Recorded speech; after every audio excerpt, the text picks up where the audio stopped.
আসসালামু আলাইকুম। বন্যা আমাদের বাড়ির অবস্থা পুরাই খারাপ। আমাদের এই জায়গায় দেখুন, এটা হচ্ছে আমাদের রাস্তা, এই মেইন রাস্তা, এই হচ্ছে আমাদের বাড়ির রাস্তা। দেখুন এক মাজা পানি হয়ে গেছে রাস্তায়, মানে খুবই ভয়াবহ অবস্থা। আমাদের পুকুর, তারপরে হচ্ছে আমাদের বাড়ি, উঠান মুঠান সবই তলে গেছে বন্যায়। অবস্থা খুবই শোচনীয়, আল্লাহ পাক ভালো জানে অবস্থায় কীরকম হয়। এই রকমের পানি সাধারণত আমরা মানে আমাদের এই জায়গায় অনেক বড় বন্যা না হলে এই রকমের পানি দেখা যায় না। ঠিক আছে, দেখুন পুরো আমার এক মাজা পানি হয়ে গেছে। এই সব অবস্থা, আল্লাহ পাক জানি কি হয় সামনের দিকে। এই দেখুন পানি, কত পানি, পানি এত পরিমাণ বাড়ছে। কালকে রাত্রে আমরা বাতাস ছিল, অনেক বাতাস ছিল, বাতাস তারপরে বৃষ্টি ছিল, কিন্তু রাতে এত পানি ওঠে নেই। এখন আজকে সকাল থেকে প্রচণ্ড বাতাস, এখন একটু বাতাসের ইটা কম, কিন্তু আমাদের এই জায়গা অবস্থা পুরোই খারাপ। আমাদের এই একটা আমাদের বাড়ির ঘরের পিছনে এই পুকুরটা দেখুন পুরোপুরি তলায় গেছে, এইবার সব তলায় গেছে, এই বাড়িগুলি সবই তলায় নিয়ে। দেখুন কী অবস্থা, আমাদের জন্য দোয়া করেন, আল্লাহ পাক ভালো জানে আমাদের এই জায়গায় কী রকমের হয়। আমরা শিওর জানি না কতটুকু বন্যার কী আপডেট, সেটাও আমরা পাচ্ছি না। ওই দেখুন আমাদের এই পুকুর ছিল আমাদের ঘরের পিছনে, এটা আর কি আমার বাড়ির সামনে, আর আমাদের ঘরের পিছনে পুকুর। দেখুন কি অবস্থা হয়ে গেছে। তারপর ওই যে ওই বাড়ি তলে গেছে। সবাই এখন আল্লাহ আল্লাহ করতেছে, আল্লাহ জানে এইরকমের যদি জোয়ারের তীব্র গতি থাকে তাহলে দেখা যাবে যে ঘরবাড়ি সবই তলে যাবে।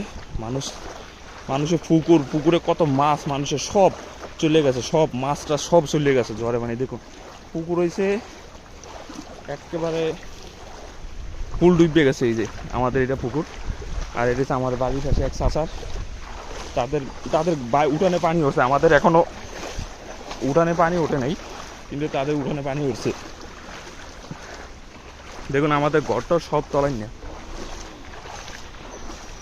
এই সব অবস্থা, বন্যার অবস্থা খুবই খারাপ। যত সময় যাইতেছে ততই বাড়তেছে। এই দেখুন মানুষের ঘর তলে গেছে। দেখুন এই যে উঠানে পানি উঠে গেছে, যে কোনো সময় ঘরের ভিতরে পানি ঢুকতে পারে, যে কোনো সময় এনি টাইম ঘরের ভিতরে পানি ঢুকতে পারে। এই যে আমাদের বাড়ির উঠানে এখনও পুরোপুরি পানি উঠে নেই। দেখুন আশপাশ সব তলে গেছে। আমাদের পুকুর 2-3 জায়গায় তলে গেছে, 2-3 জায়গায় বাঁধ ছিটিয়ে গেছে, যেটা আমি আপনাদেরকে জানাইছিলাম যে কোনো সময় আমাদের পুকুরের পাড় ছিটিয়ে দিতে পারে। তো সেটাই হয়েছে, পাড় ছিটিয়ে আমাদের পুকুরে পানি ঢুকতেছে। কারেন্ট নাই, আজকে 3-4 দিন কারেন্ট নাই। আমরা খুব কষ্ট করে সোলারে জেনারেটারে মোবাইল চার্জ দিয়ে আপনাদের সাথে এই টুকটাক শেয়ার করি। এই দেখুন পুকুরের অবস্থা কি, পুকুর পুরা বোঝা যাইতেছে অবস্থা। দেখুন আমাদের এই আমাদের খামারের পড়ায় সেম হয়ে গেছে। পানি যদি এরকম থাকে তাহলে খামারটা আমার সব জায়গায় তলে, আল্লাহ জানে কি অবস্থা হয়। এই সকাল থেকে এই জায়গায় মাটি কাটতেছি আপনার,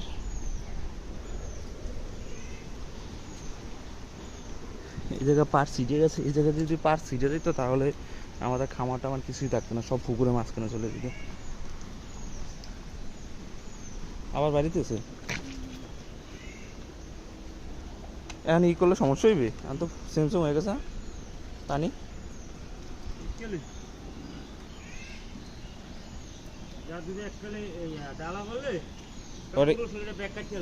এটা কাটতে তারপরে ই করা লাগবে। দেখুন বাগান টাগান সব তলে গেছে। আমাদের অবস্থা খুবই শোচনীয় অবস্থায়, যে কোনো সময় অনেক বড় দুর্ঘটনা হইতে পারে, আল্লাহ যদি আমাদেরকে রক্ষা না করে। দেখুন এই জায়গা দিয়ে কালকে করতেছিলাম আপনার, পানি আমাদের পুকুর ছিল তো আপনার এই পুকুরে পানি ছিল না আমাদের খামারে কার্যক্রম করার জন্য। তো এই জায়গাতে অল্প একটু আপনি কাটতে দিচ্ছি, দেখুন এখন পুরো খাল হয়ে গেছে, এই জায়গায় কেমন হয়ে গেছে আল্লাহ জানে কি অবস্থা হয়। আল্লাহ তুমি রক্ষা করি আল্লাহ। এই জায়গাটা সুপারি গাছ ছিল, সুপারি গাছও পড়ে গেছে। তারপর দেখুন এগুলো সব তলায় না, সামনে দিয়ে দেখা যায় সাগর, পুরো সাগর মনে হইতেছে সামনে একটা সাগর। এই আমাদের বর্তমান পরিস্থিতি। এই আমাদের পুকুর পুরা সব একেবারে পানি কম ছিল, এখন আপনার পানিতে সব তলে যেতেছে। আমাদের এই খামারের অবস্থা, খামার থেকে আর হয়তো বা এক হাত নিচে পানি। এইরকমের পানি গতি থাকলে আপনার যে কোনো সময় আমাদের খামারে তলে যেতে পারে। আল্লাহ যদি আমাদেরকে রক্ষা না করে, কিছু করার নাই। যে অবস্থা বন্যার প্রকোপ দেখা যাচ্ছে, খুবই অবস্থা খারাপ। দেখুন